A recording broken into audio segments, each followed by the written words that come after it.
Fantastic. I will kick us all off. I'd like to thank you all for joining us this afternoon. I know we've got a few people still logging in, but I will go through introductions just while we allow them to settle themselves in. My name is Stella Matthews. I'm Hydrogen Development Manager at Northern Gas Networks. Again, thank you all for joining us today. Usual webinar etiquette applies, so you will stay on mute and your cameras will stay off throughout the session, but please feel free to pop any questions you have in the chat box. The session is being recorded. If anyone is uncomfortable about that, please feel free to just log yourselves off, because unfortunately I can't do anything about that. Obviously, we as a gas industry have been looking at hydrogen for a long time now, a number of years, and we've always concentrated on the engineering side of that and not really put that into the context of what people would want in terms of would they want to use hydrogen and whether they would accept the use of that within their homes. And we've got a few key projects that are now either nearing completion or about to kick off. So the second HyDeploy project, which saw a blend of up to 20% hydrogen given to up to 670 homes, that is nearing completion now. The H21 safety work is due to be completed later this year, and we're now moving on to looking at the use of 100% hydrogen in homes. So we've got the first hydrogen community planned in Scotland next year. That's the H100 project.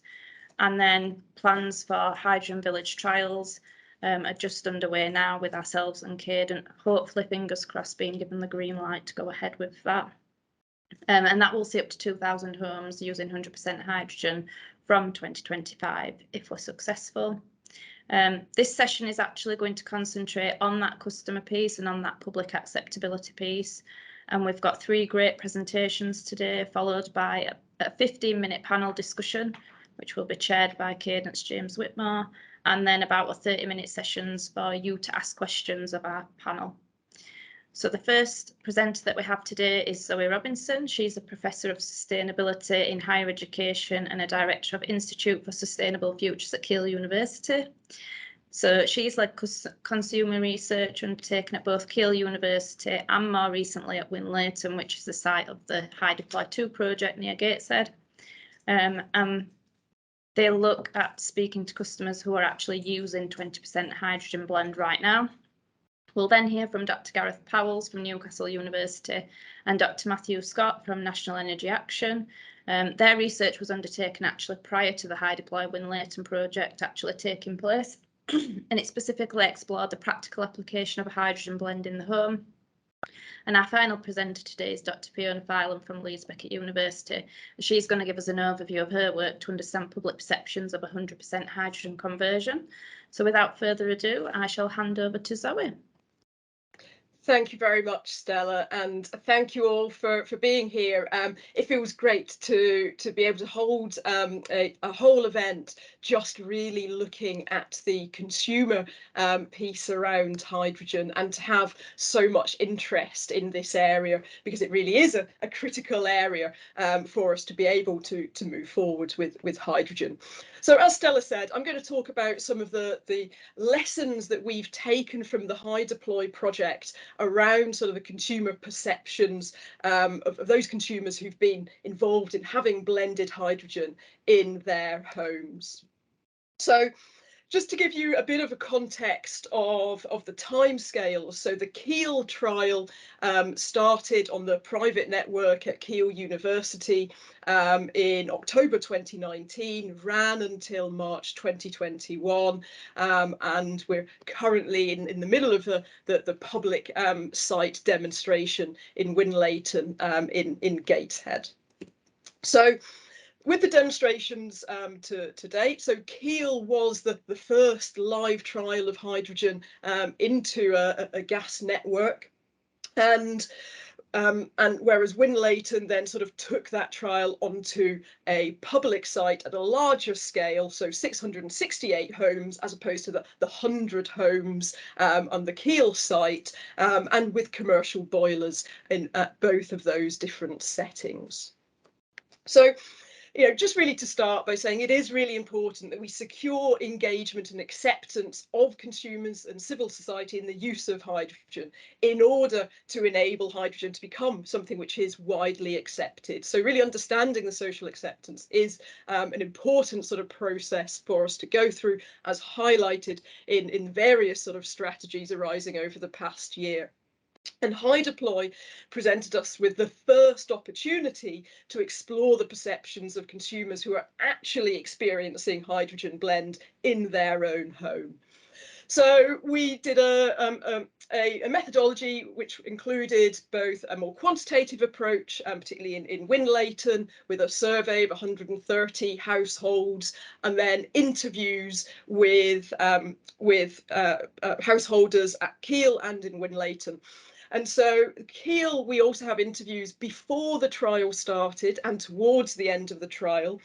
With Winlayton, we've got interviews and surveys from before the trial started. We're actually still yet to do the final piece of research towards the end of the trial. So I'll go through some sort of quick highlights from the findings from this research. So one of the things that we asked people in Winlayton through the survey is really, how do they respond to the word hydrogen? What did they think of?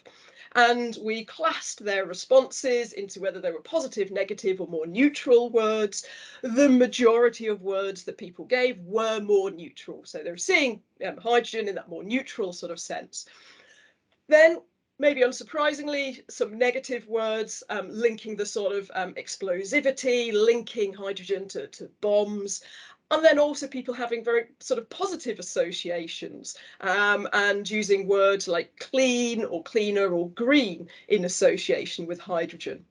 And so one of the things that we've really drawn out from there is yes, actually for the majority of people, it's a general sort of neutral association. But there's also an assumption about the cleanness of hydrogen for those who think positively about hydrogen. And therefore, one of the things that we really need to sort of think about is our communication to help people really understand more about hydrogen and where it is clean and green. So we also asked consumers around what they thought about hydrogen within the energy supply in the UK. And over half of responses were very positive about seeing hydrogen in the energy supply. But then we've got a significant number who either don't agree or they don't know. And that really suggests that there's this high level of not really sort of understanding, not knowing a lot about hydrogen, but actually there are people who could potentially be easily persuaded that, this is something that they could feel positively about. But it isn't sort of without sort of some caveat. So some respondents were saying things like, well, it's all very well and good about 20%, but it doesn't get us to carbon neutral and not using gas. And so there's also really a need for our language around hydrogen to really sort of have a clearer explanation of the role in the energy transition roadmap, so you can see where it fits in. So if we start to sort of look at some of the broader views on receiving blended hydrogen in the home. So for some people, there was some initial but generally short-lived anxiety. And some of that anxiety was that they didn't have an opportunity to opt out of this, that it was a trial, so was it experimental? But actually, this feeling was that this really sort of anxiety declined over time, and it declined sort of over time before the trial even started. There's also a hint from our data that there might be different levels of concern dependent on the tenure of householders. So people who are owner-occupiers maybe being more concerned because this is their own sort of private property, whereas those in social housing, for example, more trusting, more accepting of just changes being made in their housing around them. One thing that really struck us is just how positive some people were about taking part in this hydrogen blend project. So, using language about being excited, people talking about how proud they were of the area that they were in, being part of this trial and feeling that they were at the vanguard of something bigger, and something which is further reaching and long term. And also, we did have people really sort of talking about, you know, the benefits of the fact that a blend of hydrogen is minimal disruption. It doesn't require any changes from the consumer. And so we have one resident here saying, I'm contributing by doing nothing. Where else do you get to do that? So feeling really positive about the feel-good factor that they got, but actually without having to do anything. And they felt that sort of, whether that was the beginning or towards the end of the trial. Now, one of the areas of concern, which is sort of worth raising here, is around cost. And I know some of my other sort of speakers will pick up on this. And within Win Leighton, we certainly found about a third were concerned about the effect of hydrogen on fuel costs. And this was this work was done in June last year. About a third weren't concerned. About a third weren't really sure. And so the quote here really implies that people were concerned. Excuse me. It's probably about presenting with COVID. People were concerned about that, the longer term effects on cost. Okay, and then one of the other things we really tried to pick up on was seeing whether experience of a blend had an impact on whether people would be more accepting of 100% hydrogen in the future. And the responses, and this is from the Kiel trial, the responses were a bit varied, but largely supportive, with some caveats. But people were sort of really saying that because they'd experienced hydrogen in the home already, they felt that actually they'd be more willing to take part in 100% trial or have 100% hydrogen in the future. So blending can actually help social acceptance of hydrogen. However, others did say that actually they felt there would be more resistance at the point where we started to see more significant disruption. Just to conclude, before my voice completely gives up, some of the key points that I would take away from this. And if you want to look at this in any more detail, we've literally just published our final report on these findings that you can see there. There's high level acceptance to blended hydrogen in the home of those who have experienced it. The concerns that residents have tended to reduce over time. There's relatively limited understanding of hydrogen and its potential role in decarbonising the energy system. There can be really strong support where people see it put their local area on the map.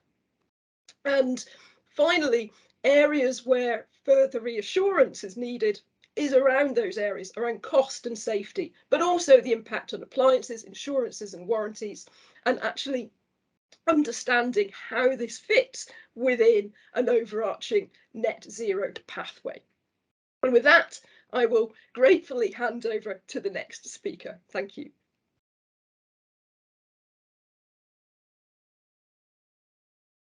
Hi everyone, I hope you can hear me. I'm going to share my screen and take over from Zoe.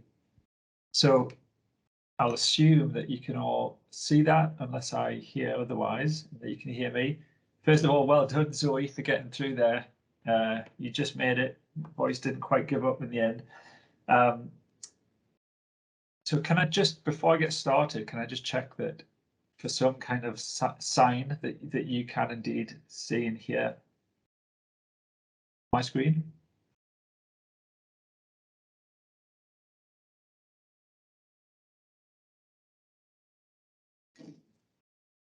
I can, yeah, I've got a hand up. That'll have to do, I guess. Okay, so yeah, so I'm Gareth. I'm from Newcastle University, and I'm presenting here with Matthew Scott, my colleague from National Energy Action. We've both been working a few years ago now on this work to better understand the sort of dwelling with hydrogen, living with hydrogen, at least in its the potential of doing so. For the reason I say that is that this work was conducted over a couple of rounds of research, and what you'll see us talk about mostly happened in between the keel phase and the wind latent phase of what Zoe's just been talking about. And we're, as the slide says, we're interested in thinking through some of the challenges and the possibilities and perceptions that people might have with the prospect of blended hydrogen in particular. So this is some of the work that's come out of that now. And one of the things we were trying to do here was to begin to establish a sort of a research agenda for the social sciences around this particular aspect of energy transitions, which we've started to do, and some of that's now been picked up. And there's a growing group, I think, of researchers in the social sciences interested in this now. And I'm really happy to say that Zoe and Fiona, who we'll hear from later, have been great colleagues in this, and I think that quite unusually is a really a good community of hydrogen researchers in the social sciences, which is great to be part of. In this presentation, it's obviously going to be a short one, given the nature of the session, but I'll focus mainly on two of the things that we tried to do in this research. One was to understand social practices, and I'll explain what I mean by that in a moment, and how they might be affected by the introduction of hydrogen. And then secondly, to talk a little bit about the costs and the potential distribution of costs on households associated with the use of hydrogen in homes. So the broader context here is that hydrogen, of course, is part of, or maybe play a part of, a number of different a number of different energy transitions in different places. That, you know, each place, each region is going to have its own energy transition. And so Matthew and I are both geographers. So for geographers, there's a strong set of strong line of questioning there around place, local economy, place attachment, and how different places will experience this and play different roles in these transitions in different ways. Some of the work that we're looking at to develop at the moment is in Teesside, for example. But today we're over in this part of that research agenda, looking at practices and in particular affordability. So by social practices, what I mean is the things that we do, all of us, on a daily, more or less daily basis, our habits and routines around energy use for the purposes of this conversation. And this is a very mature sort of conceptual framework for thinking about how our daily lives come to require energy, services and fuels and different kinds of energy. As you can see, there are, broadly speaking, three parts to social practices: the materials and infrastructure that enable them, the skills and competencies that individuals have and learn in order to be able to do certain things, and then in the yellow there, then meaning, so what it means to people to do this thing. And there are lots of examples of this, but for hydrogen, there are predominantly two or three social practices that require hydrogen in the UK. So that's heating your home, generating hot water, things like showering, bathing, and then cooking also. So those are the social practices that we're interested in. And it's an approach that's been taken by lots of scholars over the last 20 years to understand energy transitions and what might previously have been thought of as behavior change, being led probably more by Alan Ward more than anybody else, and then other colleagues like Elizabeth Shove and colleagues of ours in CREDS, also at CESI here, the Centre for Energy Systems Integration at Newcastle, and the new Centre for Energy here at Newcastle are trying to kind of work with this framework to better understand how households and communities use their energy. And one of the things that we've seen in this work is that the historical transition from town gas to natural gas decades ago led to changes in these domestic practices of cooking and home heating. And some of those went really smoothly and predictably, and others didn't. So some of that came out in the research that we did and that we've been able to kind of bring out in this. So what we're interested in for this is whether hydrogen is going to change everyday life. And I suppose in particular, whether there are different transition pathways and different degrees of hydrogen, of acceptance for hydrogen by different practices. So for example, can cooking accommodate hydrogen in a different way than home heating and hot water heating? So I think at this point, if I'm right, Matthew, I'm going to hand over to you to talk about the research activity itself. Yeah, that's right, Gareth. Yeah, cool. So the two projects that Matthew will introduce. Yeah, thanks, Gareth. And I should start by saying thank you for everyone to the invitation to contribute to this webinar, and everyone for coming. And I think in the second half of this presentation, I'm going to try really and put some empirical flesh on the bones of some of the things that Gareth's been saying, by introducing and briefly walking through the key findings of two research projects that we undertook together sort of 2 to 3 years ago when we were both at Newcastle University. Both projects were underpinned by what we called at the time cafe survey interviews, which essentially involve asking people to complete a survey about hydrogen in a cafe, buying them a coffee and a muffin for their trouble, and then using their initial reactions and reflections on that survey to conduct an unstructured interview about their perceptions of hydrogen. And we intended those interviews to be unstructured, and what I mean by that is we allowed them to lead the conversation, to pick up on parts of the survey that they felt were the most interesting or relevant to them, and allow them to really sort of drive where our interview went, rather than us asking specific questions to them. So the first pilot project was undertaken in July 2017 in the northeast of England. It involved 100 cafe survey interviews with participants, and this was really a pilot to test and refine that cafe survey method. And the second project, as Gareth mentioned, was undertaken as part of HyDeploy in between the Kiel and the Winlaton phases, and involved 102 cafe survey interviews with participants in towns across the northeast and the northwest of England. Now, we chose those towns very carefully to ensure that they were demographically, politically and socio-economically similar to the HyDeploy 2 trial areas, which of course includes Winlaton, and to give us confidence in the survey responses and to explore any sort of statistical differences. We also distributed this survey online to 700 participants, controlling the sample again to ensure that it was representative of the HyDeploy 2 trial areas. And as Gareth noted, we have written up some of these findings in academic journals, but there is also a public report available, which is called Blended Hydrogen, the UK Public's Perspective. Can we go to the next slide, please, Gareth? Sure. So to briefly discuss the findings, we will begin with those that are relevant to the social practices side. Our first pilot project looked at 100% hydrogen and focused particularly on the near invisibility with which hydrogen burns. So this is one of those elements sort of home infrastructure, if you like, that Gareth was talking about, that might be changed by hydrogen. And we were interested in seeing how people would react to that and ask them how they felt if their core practices of heating, cooking and hot water use might be affected by any changes in flame visibility. And we found that most participants thought there would be very little change to their heating and hot water practices. And you can see the blue bars representing not at all there on the screen being the most common response. But a larger change to their cooking practices, as you can see primarily through that smaller blue bar there on the corresponding cooking graph. Next slide, Gareth. Yeah, that just shows where the blue, where those Yeah, responses went. It just shows that there's that greater expectation of change.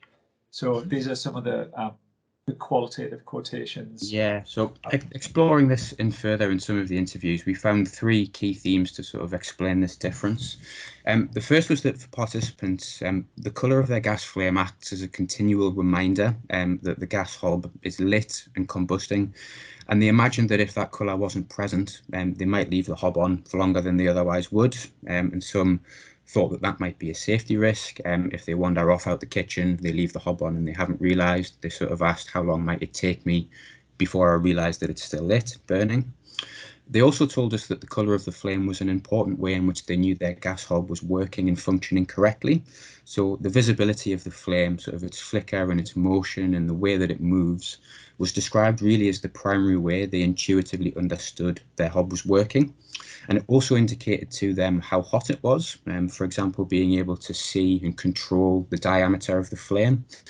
And some of them imagined, as you can see through one of the quotes on the screen here, that if that wasn't there, they might be using other ways to try and check if it was on, the extent to which it was working, how hot it was, such as putting their hand closer to the flame. And finally, it was noteworthy that families with young children referenced the flame as a visual sign of danger for their children, and they wondered whether if the flame was not visible, it might increase the risk of a child, for example, reaching over the hob and being burned, not knowing it was lit. Now, I should emphasise, and I can see already in the chat, that this research was taken in 2017, and I think the time that this was undertaken, there were still some questions around the development of a colourant for hydrogen, and I think we're going to touch on that a little bit in the panel discussion afterwards. But to move on to heating and hot water use, participants explained it somewhat differently. They fundamentally told us that heating and hot water was more of an invisible process, something that goes on in the background of their everyday lives at home, and that there's therefore typically little or no need to be able to see a flame to be confident that their hot water or heating was working as expected. And they also explained how they used other sensory cues rather than sight to manage their heating systems and to manage their heating use, with sound being referenced prominently by several participants. So some referenced that characteristic bump sound of the gas igniting when the heating is turned on, and others told us about how the sound of the boiler sort of ticking away, was that quote there, gave them sort of small micro reassurances throughout the day that their heating was working effectively. And drawing on these findings, we've argued in published work on the need to think closely about what exactly gas is used for in the home by different groups of people, and how differences between hydrogen and natural gas, not just visibility, but also things like flame speed, diameter, flame characteristics, might change the ways people use and think about gas. And we also thought through some of this work that it's important, although we didn't touch on it in this research, to also look at different kinds of heating. What I mean by that is that our findings sort of on flame visibility was discussed mostly in the context of gas central heating systems, with no participants really talking about gas fires in particular, which might be perceived a little bit differently. So finally, we just wanted to touch on some questions regarding cost, fuel poverty and fairness. So in both of the surveys that we undertook, we asked a sort of a willingness to pay question, and this wasn't based on sort of more standard methodologies in ecological economics. It was more intended to be a bit of a prompt for discussions after the survey in the interviews. And the figures on the slide show that when they were asked if they were willing and or able to pay more for hydrogen than they currently may do for natural gas, the most common response across both surveys was that they were willing to pay more, and that was partially based on recognising some of the environmental benefits that would come through transitioning to hydrogen, but many felt unable to. And our discussions with participants about cost, next slide please, Gareth. Yeah. Our discussions with participants about cost tended to centre on perceptions of already high energy bills, but also low household incomes, which for many made them feel unable to say that they would be willing to pay more for it, even if they wanted to. And it's worth noting again that this research was in areas of the north of England that, compared to the rest of the country, are relatively deprived, with lower than average median household incomes, and with challenges relating to industrial change and transition. And so in places like these, perceptions of cost may be more pronounced, especially given ongoing circumstances in the energy market, which I'm sure we'll pick up on in the panel discussion afterwards. So if we go to the final slide, please, Gareth. I'm fairly sure that we collectively have went over time there, so I'm going to leave it there. Just want to say many thanks again, everyone, for listening. I'm looking forward to picking up some of these themes in the discussion and answering any questions afterwards. Thanks all, and back to you, Stella. Thanks, Matthew.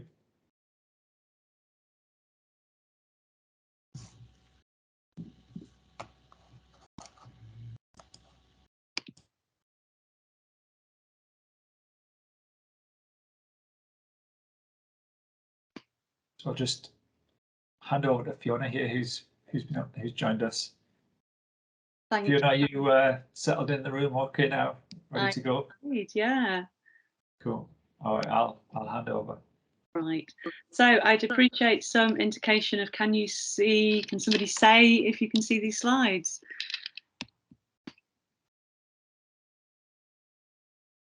Okay, fantastic. So I'm going to be talking about the research we did a few years ago now on understanding public perceptions of hydrogen, of course, but the difference. Fiona, I can't see your slides. I'm not sure if anyone else can. Yeah, I can just see Fiona. Oh, well, not that there's anything wrong with that, but see if I can actually share my screen with you.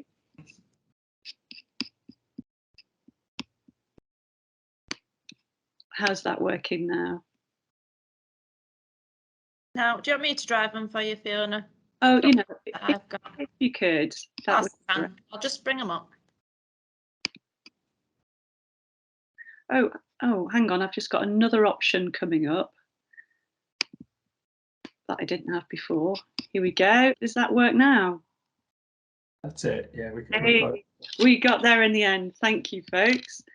And I'm not sure if I should say thank you to Martin and Simon, who are, I think, in the audience today, given that we've had a slightly rocky IT start from my side. But thank you anyway. Okay, so what's our research about? Well, it's all about how would the public respond to 100% hydrogen conversion. So that's the difference with this particular piece of social sciences research. We want to know, what questions do people have? What are their concerns? And how can we explain a potential 100% hydrogen conversion to them? What did we do? 3 parts of the study. First of all, a series of discovery interviews to find out, how do you even talk to people about hydrogen in their homes? Then, and the areas I'm going to focus on this afternoon, a market tier definition study to have a look at what different groupings of people have we got in the population. And then a series of deliberative workshops in which we're co-designing explanations about a possible hydrogen conversion. So let's have a look at the tier definition study first.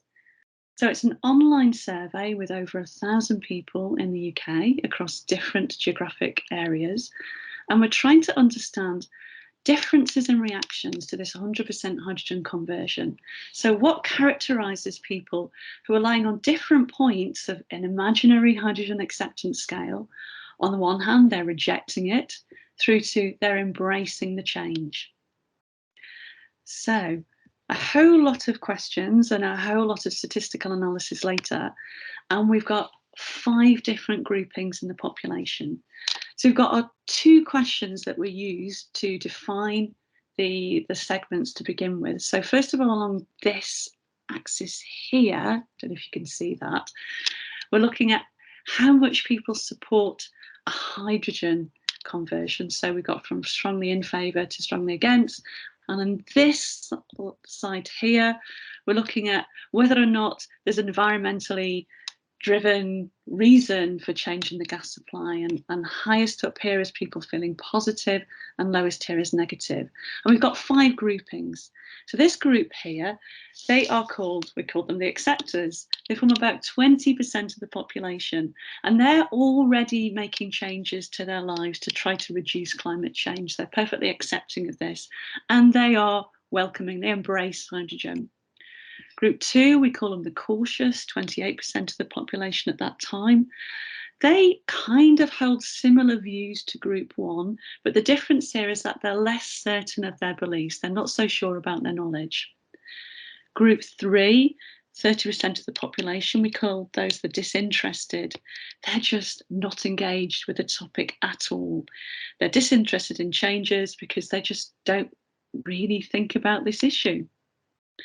And then Group 4, we're calling these the unconvinced. Again, they're disengaged.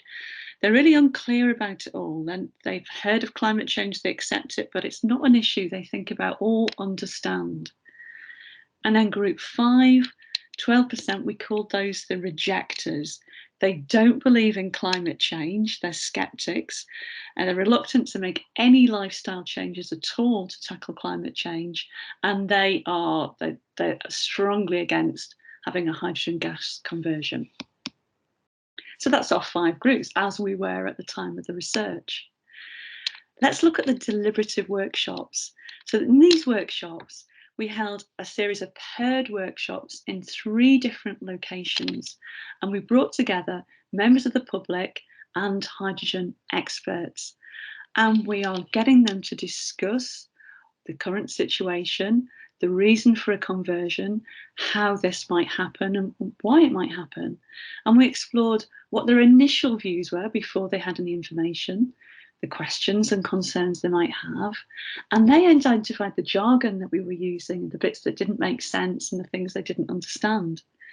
So together with the experts, they were able to really co-design or co-produce answers to those questions that they raised. Then, really interesting thing, we got them to interview a friend or family member. So the end of the first deliberative workshop, they went away armed with these co-produced answers to their questions, and they used those to go away and talk to a friend or family member about a possible hydrogen conversion. Then they came back a few weeks later, the same participants, and we explored with them what their experiences of the interviews were, how their interviewee responded, and how that process of talking to other people changed their own perceptions. And we had some tremendous results from that and tremendous enthusiasm from our participants.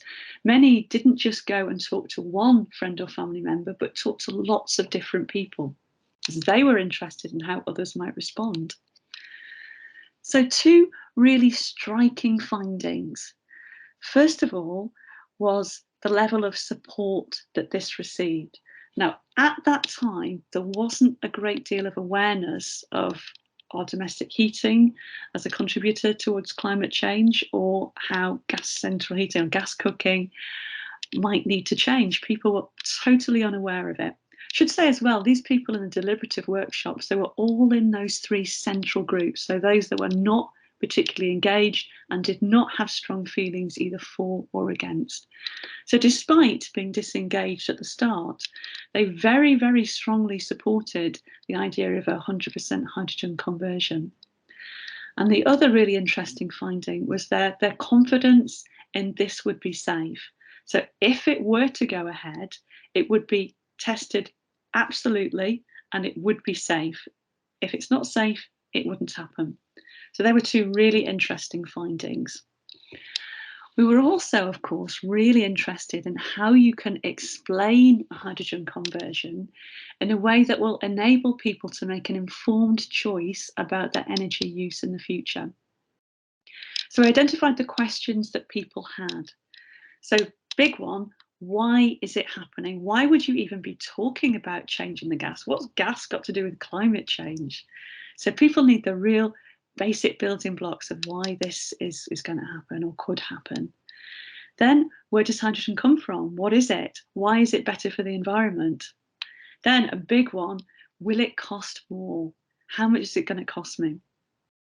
Then big questions about, will there be help to replace appliances? Surely you can't expect us to replace all these appliances. Then questions about other countries. What are they doing? There's quite a lot of discussion about, we're just one country. If we make this change, how is that going to tackle climate change? Do we not need more buy-in from other countries if this is at all going to be effective?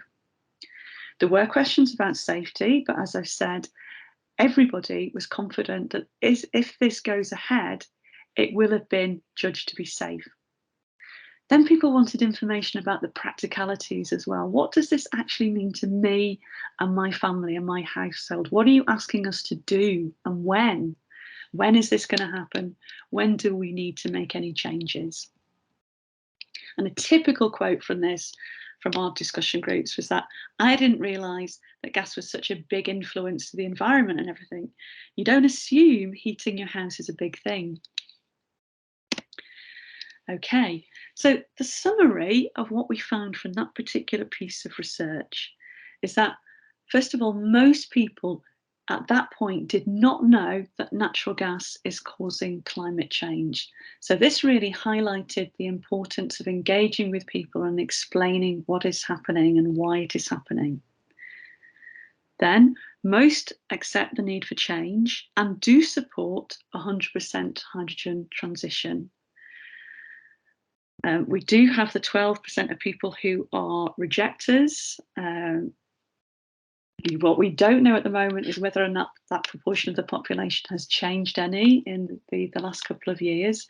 But the vast majority of people, both in the survey and in the deliberative workshops, accepted, yeah, things are going to have to change. 100% hydrogen transition sounds like a great idea. Actually, the big talk then was, why doesn't the government make a decision and decide if this is going to happen? Third point, safety. People are not concerned about safety, about running hydrogen appliances in their home, about having hydrogen glass in their home, except for unintended consequences. This came up many times, the idea of, okay, it's going to be tested, we know it's safe, but what have you not thought of? What could possibly happen in the future that you're not even testing at the moment? An example of that is concern about moisture levels in their homes. So you say that hydrogen burns and it produces a little bit of water. What's going to happen to moisture in our homes? Is there going to be enough water in the world to produce all this hydrogen in the future when we can do it from electrolysis and so on? What do we not know yet that we could end up having safety concerns about later? Which of course is an impossible question to answer. Then there are concerns about the cost of replacing appliances, especially for people who are more vulnerable. So we tended to hear, well, we did hear from people, not a problem for me, could be a problem for people who are more vulnerable, people on very low incomes, perhaps the very elderly people, people who are disabled, people who are more vulnerable. Who's going to look out for them? Who's going to make sure that they're okay? And finally, people want information about why this is happening and about practicalities. What exactly are they going to have to do and when? So the research, of course, opened up lots of new questions. So the next steps that we're currently taking is having a look at another survey to see if the proportion of people in the different tiers has changed, and testing an animation that we've created to explain this point, where does hydrogen come from and why is it better for the environment? We're also developing an interactive display, and we want to understand as well how, being aware of the possibility of running hydrogen in our homes, how this might affect wider sustainable behaviour, these other changes that people are going to be asked to make in the future. Does it make it more likely that they're willing to do this?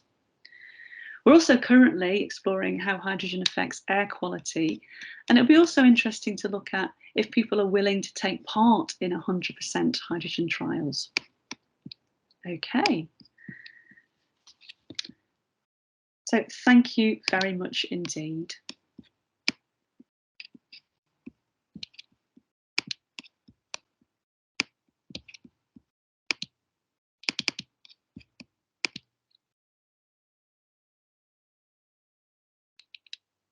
Fabulous. I'd like to say a special thank you to all our speakers today. We really appreciate you sharing your research with us. I'd also like to welcome all of the speakers back onto the screen, and I'd like to also welcome Tommy Isaac, Head of Hydrogen Research at Progressive Energy, who is going to join our panel discussion today, and the chair of that panel, James Whitmore, Future of Gas Innovation Manager at Cadent. And James, I shall hand over to you. Thank you, Stella. I'd just like to reiterate, thanks to the presenters today, 3 very excellent presentations. It's really useful to understand how customers, the everyday people that are going to be affected by a shift in energy, to understand how they feel about hydrogen and what they actually understand. So research is really valuable, and as we do move to greener alternatives, the end consumer is going to be the key person on that journey. So no, great work, and probably more to do as we continue.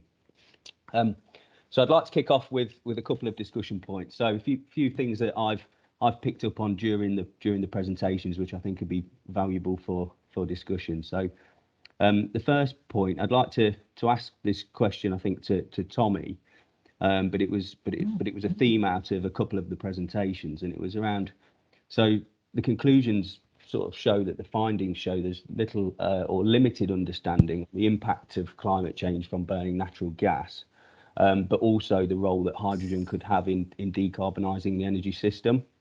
So Tommy, could you tell us a bit more about the importance of hydrogen what it actually is and how it can play a role in decarbonising heat. Sure. I'll probably expand sort of beyond heat and talk more in the general sense. But hydrogen has a really important role to play in the future of our energy system, alongside other sources of energy such as renewable electricity and biofuels. The reason why it has a really important part to play and why it's quite complementary to other sources is to do with its sort of fundamental characteristics. So the three characteristics of principal concern are the high energy density, the ability to store and move it in large volumes very cheaply, and the ability to produce high temperature heat. Now, these are the three kind of principal characteristics that define the kind of hard to abate energy demands within our energy system. So these are things like industrial processes, heavy transport, and domestic heating. So there's a kind of natural alignment between the kind of fundamental characteristics of the energy supply and the requirements of demand sectors within the economy. Thank you, Tommy. And then just a follow-up question on that, and I think Zoe, you might be best placed to answer this one. Is why do we think that I suppose the public, there is limited knowledge among the public, and why do we think it's important that we need to gain consumer acceptance if we're to move to a hydrogen as a replacement for our gas supplies? Yeah, I mean, I think what we've seen from the presentations is one sort of theme that came out is people haven't really thought about even the impact of their heating on carbon emissions, and so and energy just hasn't really been a subject that people have been interested in. Now that is changing, I think, for a number of reasons. Not least the cost of it, but also the very much increasing sort of agenda around sort of climate change. So I think it's really important that we, and whether that's academia, industry, media, bloggers, consumer groups, really sort of start to help the wider public to understand and address actually all of those questions that Fiona articulated so well. So they understand hydrogen a bit better, some of the nuances about where hydrogen comes from, and how it fits into a just, sustainable net zero transition. Because if we don't get that right, then we've seen other examples where if things haven't fallen well within the sort of popular sort of understanding of a new technology, then it can have a really negative impact in terms of its uptake. So I think it's really important that we all play a role in trying to just sort of increase understanding and knowledge around hydrogen and those different issues that Fiona highlighted so well. Thanks, Zoe. And what I suppose, just to continue on that thread, what would be, do you think, the ideal format or way to get the messaging across to consumers and general public? Yeah, it's an interesting one. I mean, it's how do people receive information? It's working with the media. It's blog posts. It's ensuring we get the messaging right in terms of where we have specific sort of projects. It's communication from our energy providers. And it's really important that we have a whole range of different sort of methods. It's not all digital, because people both access information and they take in information in different ways. So it's really important that we try and cover as many different sort of approaches as possible. Thank you. And is there anything anybody else on the panel would like to add on that point? I think just the one thing I would add is for consistency across all across the different channels that you might be using, some kind of visual consistency in the messaging so that people can kind of see traces of the message in different channels, and in the end start to join up the dots and accept that from across my life I can now see that hydrogen is part of a transition that's important, comes from trusted actors, trusted institutions, and that it's not, I mean, I think a fragmented message coming through energy providers, or that would, through the kind of market mechanisms, would be probably less effective than a consistent message from the GDNs. I think are quite well trusted rather than suppliers, for example. I think the one thing I would add to that is something that's of course already been done at the site in Gateshead, is that I think there's going to be limited opportunities, at least in the short term, for consumers to see and feel hydrogen working in their own homes, and having ways in which they can interact with it at places like Lower Thornley is going to be really important in building that familiarity. And it's probably also going to be important for people to see hydrogen start to be used quantities across different areas of the economy and different parts of industry. If they see that taking place, if they see places, you know, elsewhere in the northeast of England or elsewhere in the country beginning to use it, it just begins to build that sort of building blocks of familiarity for when the transition in their homes may come a little bit later down the line. Thank you. Thanks all. I think, yeah, some really useful points there. Yeah, particularly the point around consistency. I think, you know, that is a really key point to make. So thanks. I think maybe a counter example would be, without wanting to play devil's advocate, might be, say, the smart metering transitions that didn't have that consistency. So if you have an opportunity here to learn from let's say the experience of the smart meter rollout, and to kind of learn the lessons now rather than repeat some of the things that didn't go as well as, let's say, it could have done. Okay, brilliant. So another point that I thought was, well, I suppose quite proud to listen to actually, is that safety doesn't seem to be a major concern amongst all of the studies, and I think this is probably, you know, testament to the industry we operate in today, and that consumers generally trust that we can deliver a safe energy supply, and that we can manage that for them. However, the point around the visibleness of the hydrogen flame that was that came out in the particular study seemed to be one that, you know, consumers were worried about. Chris Manson-Wynn dropped in the chat that the hydrogen home, the flames are clearly visible on the 100% appliances there. And during HyDeploy, the analysis we took, that the flames are virtually, you know, identical from blended gas to natural gas. So I suppose that how do we think customer perceptions would change following from, you know, seeing live demonstrations of hydrogen and of anything being used really, and how that might change their perceptions to new energy as we move forward. So Gareth, do you want to pick that one up? I'll have a start, yeah.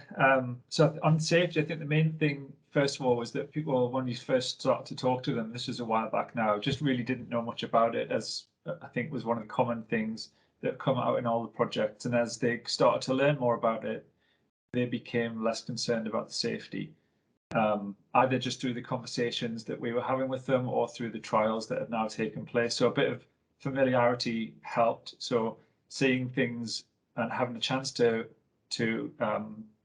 visit a trial or take part in a trial is certainly helpful in building familiarity and just moving away from it just being an unknown. But on the particular point around the colorant and the visibility of the flame, I think that is a one way in which the conversations moved forward quite a bit since we did our work. In that, although there were, we can talk about in general terms about safety and confidence in organisations like the GDNs and the Health and Safety Exec and others, which are generally well trusted.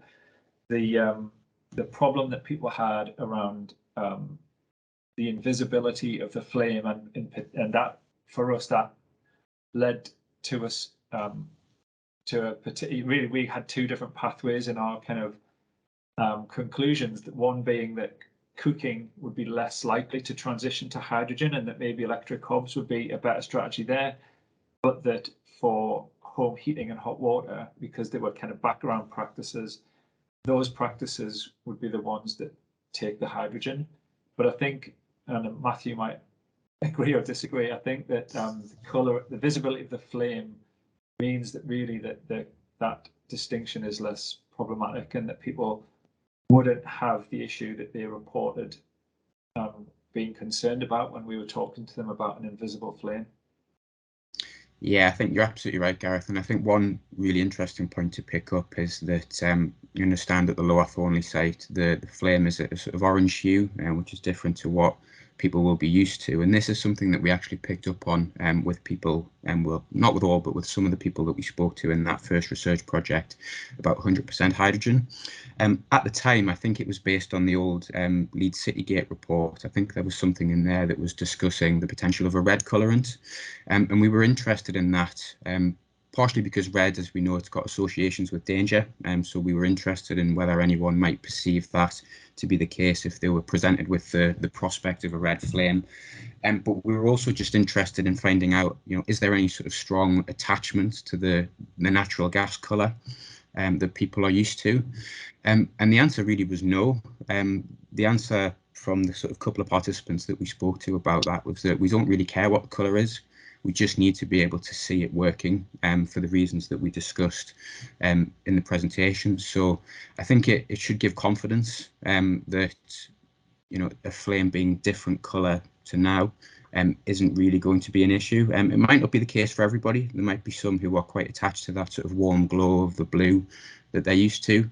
But I think, as we've seen with other safety concerns that have been mentioned, it's probably likely to be short-lived in the cases where it does occur. So there may be some uncertainty to begin with about a different colour, but as people start using a flame, as they start growing accustomed to it burning in their kitchen, it's likely to fade away, or would be likely to fade away. So it's a really important consideration, and I think it's, as Gareth says, it's testament to how much work the GDNs have done on this to make sure that that's kind of taken care of, and it's a really key consideration that chances are people won't need to worry about if they get transitioned over in the future. Great, thank you guys. Just following on from the thread around I suppose change, but then thinking about disruption. So one point I picked up on from the Kiel trial was one resident responded that they're contributing by doing nothing. Where else could you do that? Which is a really great point that they've made. I suppose my question, I think, is for Zoe, and it's how important do we think that it is for consumers to have minimal disruption when shifting to green energy solutions to fuel their homes? Yeah, I mean, clearly it is one of the big advantages of blended hydrogen is that minimal consumer disruption. You don't have to rely on the cycle starting with your early adopters. You don't have to deal with all of the other barriers that get in the way of individuals sort of creating change in their own homes. It obviously is going to reduce resistance to any change sort of happening in the home. However, we're not going to get to net zero in our energy systems with complete zero disruption.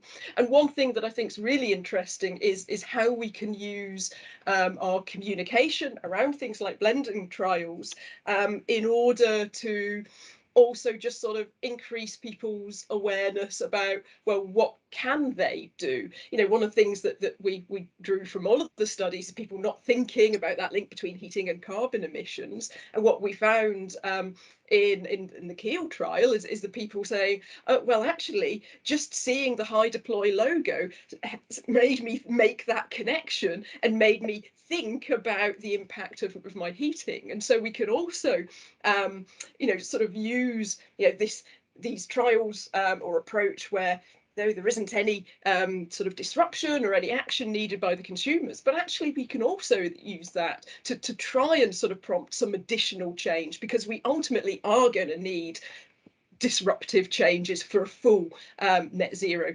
energy transition. Well, thanks, Zoe. And in terms of the 100% study for H21, Fiona, did that theme come through for that as well, around disruption and need for for little to no disruption. Was that something that you picked up as well? Disruption was brought up as a topic, but it was mainly around, will you need to dig all the roads up? Will that happen? Because in a lot of the areas there had been some recent gas work, so people really wanted to avoid all their streets being dug up again. The disruption in terms of changing over the appliances, a little bit in terms of, well, would I have any choice over what time people come into the house and how many visits there would be? People in the research weren't actually thinking in specific details as this is going to happen next year, for instance. We were very clear in that research that this is just an idea and it may not potentially happen. Although our participants were quite savvy, actually. They were saying to us, yeah, but you say it's not going to happen, but you wouldn't be doing this research if you didn't think it. There's a good chance it's going to. So for them, I think the disruption was arising not so much in terms of interrupting their cooking or even their heating. It seemed to be the hot water, being without hot water during the transition period itself, which seemed to be more of a problem. Okay, yeah, I mean it's really useful information to know, because I think whichever way consumers switch, to whatever energy vector. I mean, with a blend, we know that there should be no change. With 100% hydrogen, potentially, little change, and other things maybe more change. So it'd be good to know how important that is for consumers. So, good work.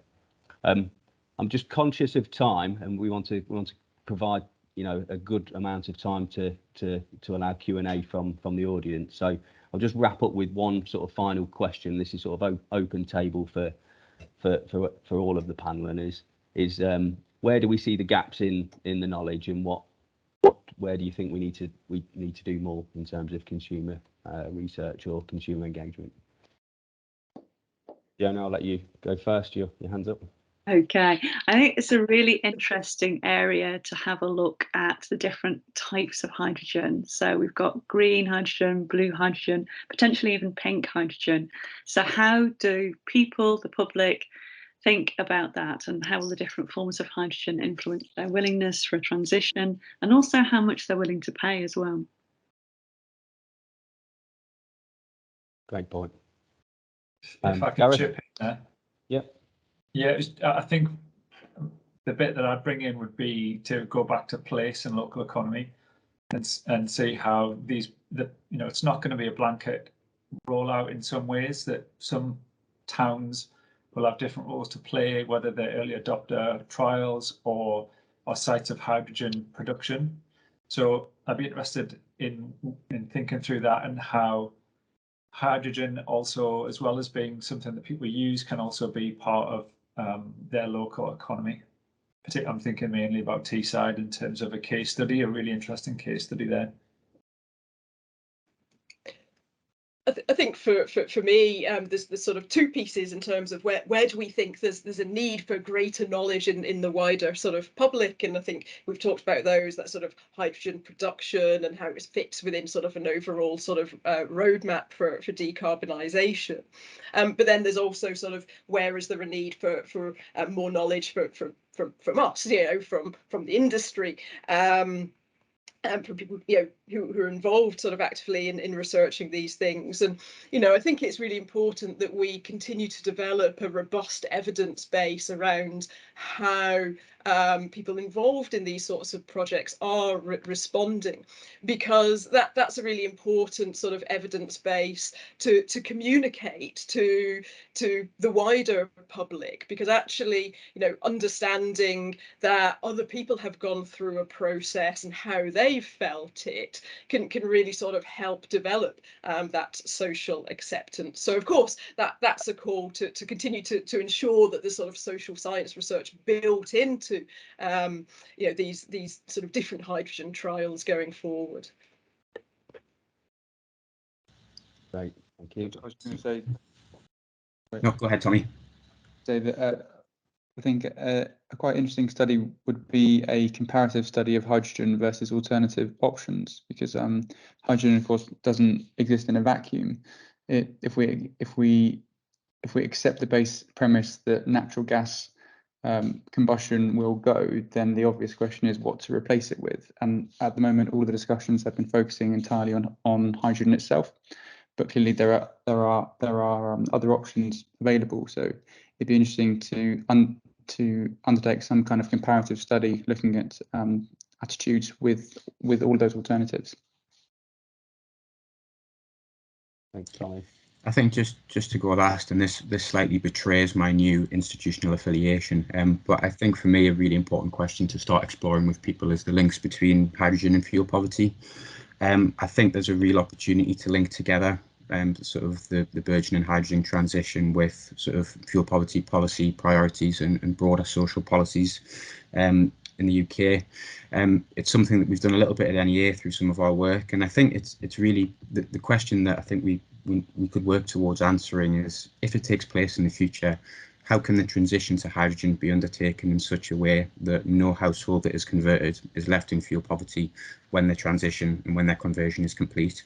I think if we can answer that question over the next few years, and we can find a way of articulating that question or the answer to that question to people, that builds a really strong case, because it taps into energy, taps into social justice issues, and it taps into fuel poverty policy as well. And with the current energy crisis, we know these things are sort of moving up people's agenda. So that would be it from me, is how can we make hydrogen contribute to those broader policies, those broader objectives, and if we do, can we increase acceptance in that way? Great point, Matt. With the imminently due to be released energy strategy, I think pending to be released tomorrow, hopefully we may see something in there, but we'll see. Okay, thanks everybody for the panel discussion. I think we'll hand back over to Stella now for Q&A from the audience. Thanks. Can I ask all of our panel to please leave their cameras on and their microphones muted unless they're ready to answer a question? We have had quite a few questions come through, so thank you for that. I would encourage anyone, if you've got any questions for any of our panel, to please pop them in the chat now. We did have a question about hydrogen and whether or not it has a smell from Michelle and Chris. Thank you very much for answering that. I just wanted to highlight on that one that H21, as part of their phase 2 project, are actually running a small part of the network that has no end users on it with 100% hydrogen that's actually odorized, and that's the first time, I believe, in the world that that's ever happened. So that's a real massive plus point, and it's working and there's no issues with carrying the odorant. So just a bit of food for thought there. My first question is for Fiona. It comes from Eva. During your research, Fiona, were you in contact with any customer associations? Not to collect data with at all, because with the research we wanted to talk to everyday people on the street, if you see what I mean. And if you just work through consumer associations, you can run the risk that you only talk to people who are already engaged, already networked in. So we just went directly to people. But saying that, we do recognise the importance of involving them, and we've been in contact with them ever since to talk about the research findings and to keep them involved. Thank you for that. I've got a question that I'm going to let the presenters put their hands up to answer, because I'm not sure who will be best placed. Eva asked an additional question about hearing a rumour that in the UK home insurance could be affected when hydrogen is used, and she's just asking if there's any substance to that rumour. I'm not sure who wants to take that one. Oh, you're all sat there like, James, you look willing. I was just going to say, I think at the point of conversion to either a hydrogen blend or a hydrogen, it will be safe. You know, we as an industry, we're not going to do something that's unsafe and would therefore jeopardise people's home insurances. I wouldn't have thought so. I think it will be deemed as safe, and I think, you know, surrounding policies and everything like that would just be altered to accommodate. But you know, until we get to that point, that'll be a bridge that needs to be crossed. But yeah, it will be safe. So, Matthew? Yeah, I think James is absolutely right, and I think it's a question maybe more for government in terms of the steps that they'll take to reassure people that hydrogen is safe, it won't affect their insurance, it won't affect warranties. And I would imagine that behind the scenes somewhere, as we move towards a decision on conversion in 26 or whenever it will be, that the government will take steps to probably think all of that through beforehand.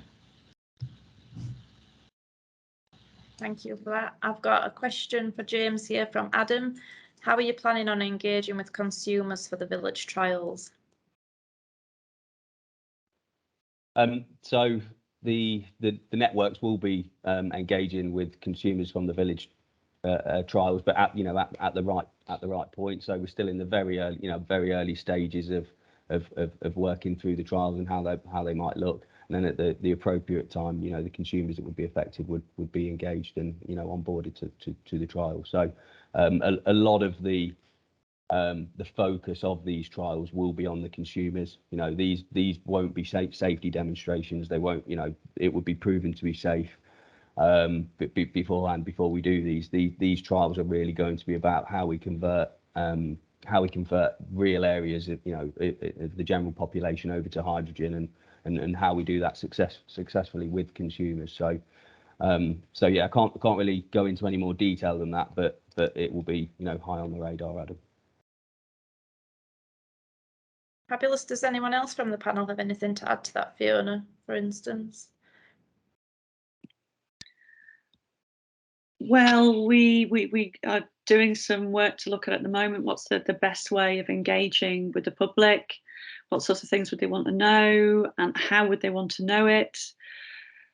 So, for instance, we can say, more broadly as well, with my work on healthcare, a leaflet through the door is going to be ineffective in terms of engaging people and letting them know what's happening. Much more important to, we talked before about doing door to door, and that is the sort of thing that would be required.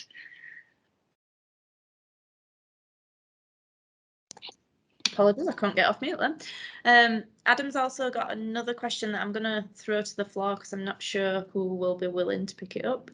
He says, all of this research has been undertaken by different projects. Are you aware of when the UK government may start to get more involved?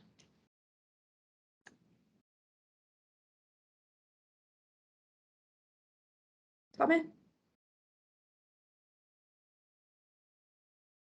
Sorry, pressing the button. So I think it sort of depends what you mean by government getting involved. So the government clearly has a key role to play in all of this, where they need to support the necessary regulatory changes that are needed to enable the transition to hydrogen. So whether that's amendments to regulation or even the development of primary legislation. So that's sort of where the government sits, if you like. I think it's quite right that at the moment where we are still at the kind of R&D phase, that's being led by the relevant organisations with the expertise. But the government's laid out some fairly sort of clear plans and hydrogen strategy as to how it wishes to turn that kind of knowledge base and R&D into some kind of assurance framework to then enable policy. Gareth, I think you're keen to add to that. Well, I mean, Tommy did a good job there, so there's not much to add other than saying that although our research projects have all been sort of self-contained in that within each university team, we are hoping to collaborate together in the future, and one kind of aspect of the university of government is the research council. So I think we are going to be trying to work together to put together a coordinated bid that will do a sort of a next step for us all as a kind of social science research agenda. And we'd very much like your input into that. That's my little my advert is for if you've got burning questions that you want colleagues like Fiona, Zoe, Matthew, myself to be building into our research plans going forward and in particular projects, then please do let us know. Get in touch after this call or by email or however, because that's really how we as a group of researchers can go forward and continue to inform folk like yourselves. I think it's worth adding as well, and just sort of reiterating the point I made prior to yourself, Gareth, around the village trials. You know, subject to the village trials being successful and happening, they will be huge, you know, consumer research projects effectively. And those projects have been you know, a call from UK government to, you know, to understand the effects of hydrogen for the consumer, to enable a policy decision on heat in the subsequent years. So I think the government are, you know, they are as involved as they can be at the moment, I think, in terms of looking at hydrogen. So I've got another question that I'm going to slightly tweak, so I hope you don't mind, Paul. The original question is, how will you map out the route from blue to green hydrogen in terms of educating customers? But I just wanted to throw that out to the researchers and just say, how would you advise us as a gas industry to map that route out? And Zoe's laughing, so I'm going to make Zoe go first. I'm laughing because I've got no idea how to answer that question. So, no, I mean, I think, you know, one of the things that we've sort of repeatedly said is it's a really important sort of more nuanced area to start to sort of unpack. My understanding is, you know, we're kind of still working out exactly what that roadmap actually is in terms of production and you know, scaling up low carbon hydrogen, whether that's blue and then you know, or green. And so, you know, as yeah, and this is the thing with the whole sort of energy transition, we're working out how to do it, you know, and so we just need to be taking the wider public along on that journey as well, you know, so ensuring that all of these you know, big trials that are going forward really start to engage with the issues around sort of hydrogen production, so that we're starting to really create a more hydrogen literate society. So yeah, you know, I think my somewhat vague answer there, and I'm sure others can do better. I was just going to add to it that I think sometimes it can be slightly unhelpful to sort of characterize the world into sort of two binary steps of green and blue. It's actually much more nuanced than that. So the government have or are developing a low carbon hydrogen standard, which will be the benchmark for hydrogen, and it's sort of less around sort of arbitrary allocation of colour and more trying to demonstrate that you can achieve a certain low carbon standard. And I think getting too hung up on terminology can be sometimes slightly misleading. Fiona, you muted. Yeah, what we found is that it was surprising how much technical information people could understand and explain very well to their friends and colleagues. So I think don't necessarily shy away from explaining things that we might think, oh, that's a bit too detailed for people. But also I think it's important to be realistic and not to give people artificial expectations that within so many years then all our hydrogen will be extremely low carbon. People can accept a bit of uncertainty as well and recognise that we are moving forwards towards this, but because it relies on technical developments, then we can't be too certain about exactly when these targets are going to be hit. Fabulous, thank you. I've got another question in a similar vein that Victoria's asked, and I hope you don't mind, Victoria, I'm going to tweak it again. Her original question is, how will consumers know what colour/type of hydrogen they will receive? What I'm going to ask Gareth is that something that customers are actually concerned with?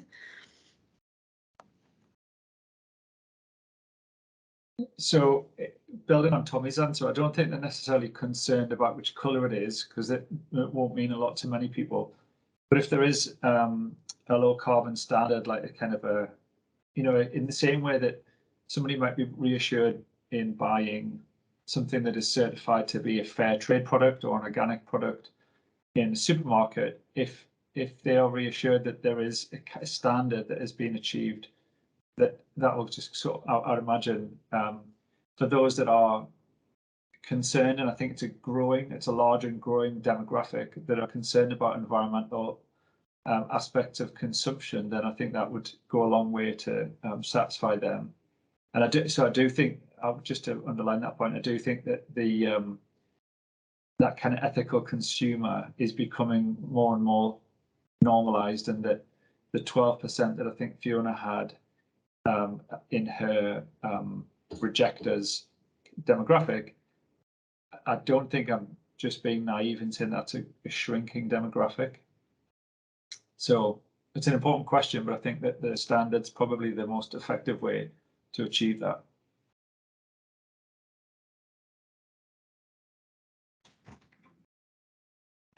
Does anyone else have anything to add to that? I would just add that it would probably be sort of, well, basically building on Gareth's answer. I think it'd be very similar to the electricity market, where you know, it's very difficult to tell if the particular electron that you're using came from a wind farm or not, and the reality is you just don't know. So you rely upon things like standards and policies to give assurance over the origins, but the reality is that you're not going to be able to sort of trace the molecules through the system and make sure that your bit is always from that source and their bit is always from that source, because that's just not how the energy system works. Thank you. I've got a question from Joe that I'm going to direct at Matthew. It's about customer agency and about the fact that when we do convert the gas grid, if we do convert it to 100% hydrogen, that we are taking some of that customer agency away because they'll no longer be able to use natural gas. And the question is, customer agency is a key foundation of the existing retail market. How could we overcome the issue of reduced customer agency during 100% hydrogen conversion?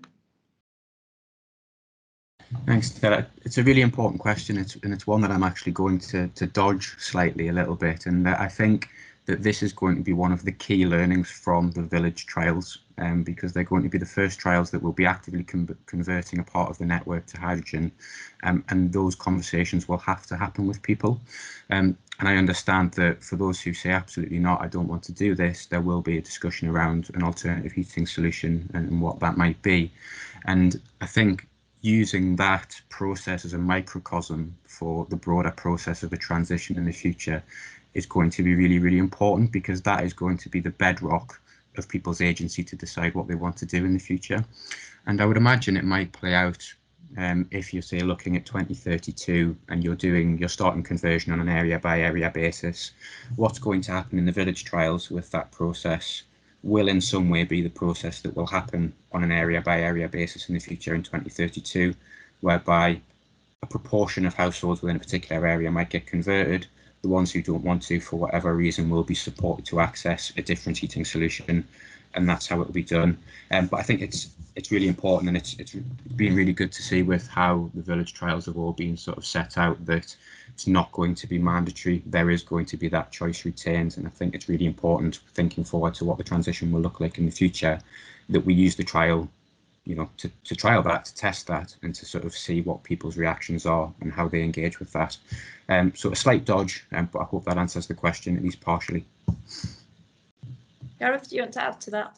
I would just to say that, you know, if we look at the electricity system and the move toward things like demand management and flexibility that are absolutely central to kind of decarbonising the power networks, that these kind of uncomfortable questions are inevitable, and that maybe one of the key aspects of the transition that is we're only kind of waking up to is that we have to in some ways transition away from the consumer being king in every single way, and that their right to choose is absolutely, you know, inviolable. There are, you know, we can go back, we have already in this call gone back to things like the town gas transitions, and there are other ways to organize energy networks and also ways to organize markets in which consumers' choices are structured rather than being entirely unquestioned in all instances. So I think one of the things we have to do probably is realize that completely unchallenged free choice is not helpful in all parts of the transition, and I think that's just, you know, part of the cultural change that the kind of regime is going to probably have to get on board with. That'd be my sense of it anyway. Thanks, Gareth. I've got a question from Dominic, and I'm going to put it out to the floor just to see who wants to answer it.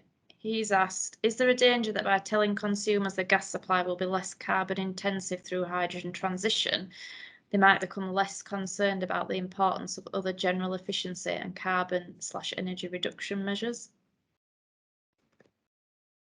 I can pick up that first. Yeah, I think it's a really important question, and it is one that we've picked up in the Keel research, and we haven't been, you know, measuring changes in gas use in any quantitative sense, and principally we have the COVID pandemic in the middle of it anyway. But we did ask people about this, and, you know, actually most people we spoke to had just forgotten about the fact that they had hydrogen, you know, blended into their gas supplies, and they would certainly say, you know, they were saying, and this, you know, there's a limitation here in terms of it's only, you know, their reported behaviours that, you know, that hadn't had an impact. Whereas we did have one individual who was saying that even despite the fact that she had blended hydrogen, actually she was reducing her heating because the whole project had made her think about those connections more. So I think it is an important issue, but actually, you know, it doesn't have to be the way that things fall out.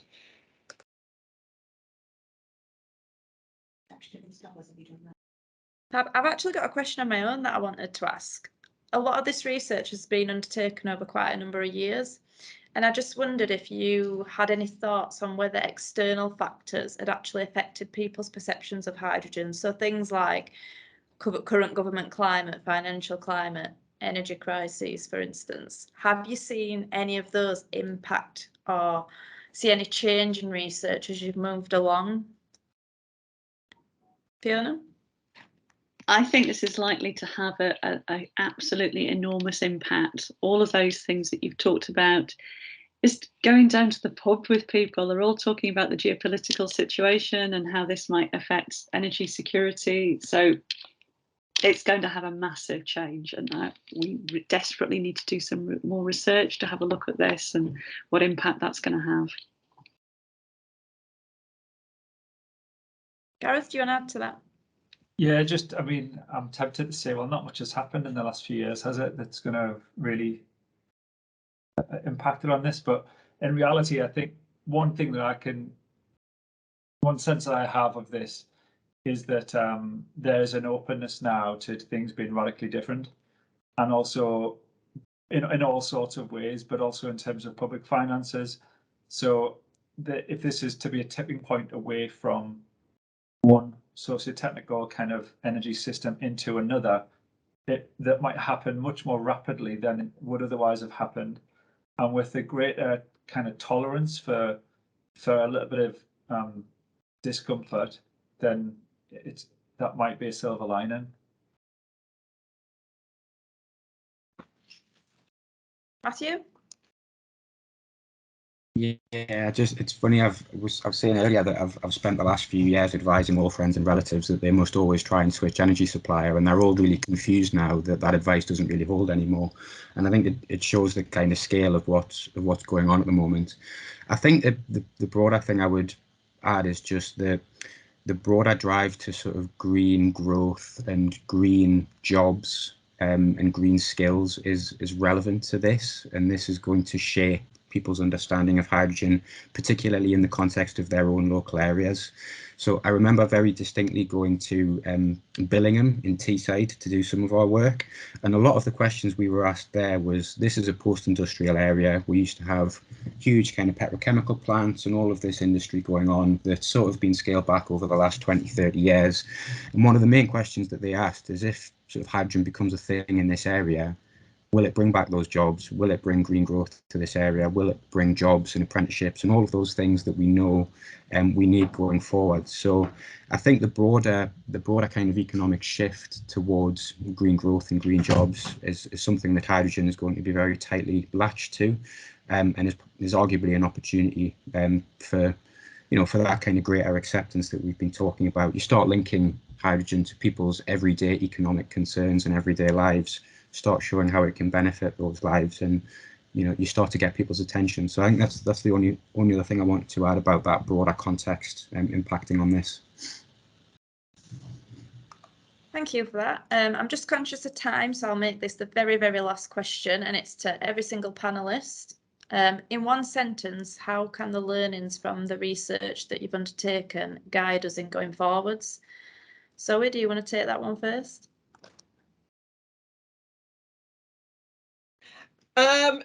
Or in one sentence, I think it's really important that we do, learn from all of these projects, and that we just sort of factor everything that we've learned into further communication and the approach in terms of how we communicate with consumers to take them on a hydrogen journey and become more hydrogen literate.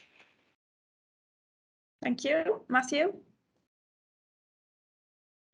I was hoping you'd come to me last. Probably going to piggyback Zoe's a little bit and say forums like this are really, really useful. I think for the point of view of social science researchers like us, it's really useful being able to show our research to actors across government and industry, get feedback on them, understand where the questions are that we might be able to contribute to, and also where there's any gaps in sort of current understanding that we might be able to apply ourselves to. That's much more than one sentence, so I'll stop there. Thank you, James. Yeah, I think it's key that educating consumers or anybody is key to altering their perceptions. So yeah, providing any education or engagement along the way will ease things for consumers as we transition to greener sources of energy. Thanks, James. Fiona? I think my point would be about not just understanding how to explain things to the public, also understanding their desires, their opportunities, and trying to enable the research to create a forum for getting their views and their interests across. So make it more of a two-way process, not just we learn from them, but they learn from us, but we learn from them. Gareth? I think I'd say that people really do, on the whole, want safe and sustainable energy transitions, and that the GDNs in particular are well placed to be key actors in that, particularly because they are regionally embedded in a way that suppliers in the energy system or energy market aren't. So you do have a great opportunity to be the key players in this role as GDNs, I think, and you can provide that safe and sustainable leadership. Thanks, Gareth. And finally, Tommy.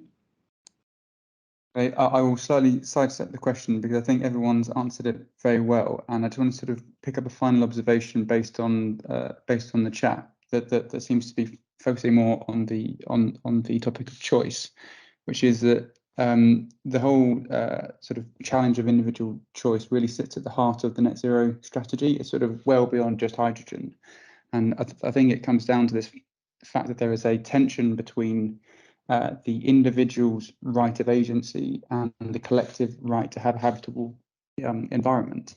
And where you get these two rights competing, you get good political discussion. And I think one way that we could start to overcome this is that the collective rights can be respected by not enabling high carbon solutions to be bought effectively, so not allowing things like natural gas boilers. But it doesn't necessarily mean that we need to stipulate what the solution is to respect that right. But the individual right of agency can be respected by giving a diverse options. So things like hydrogen, air source heat pumps, etc. The more options that are available, the more the right of individual agency is being respected. And then it also starts to come down to conversion strategy. So it's a bit of a blunt hammer to just knock on someone's door and say, I'm going to rip out your heating system, which one do you want? That's probably not going to go down particularly well. It's probably far better to try to think ahead of time and to try and use sort of natural market forces like stock turnover, so that when someone comes to purchase their new appliance, they have the option of picking between different options, but all of them achieve the same outcome of being able to provide a net zero system. So then they have as much choice as possible going through that chain. So you are kind of minimizing the amount to which you have to effectively force people right at the end to be able to achieve the collective goal. No, thank you for that, Tommy. I think it's a really important point to make.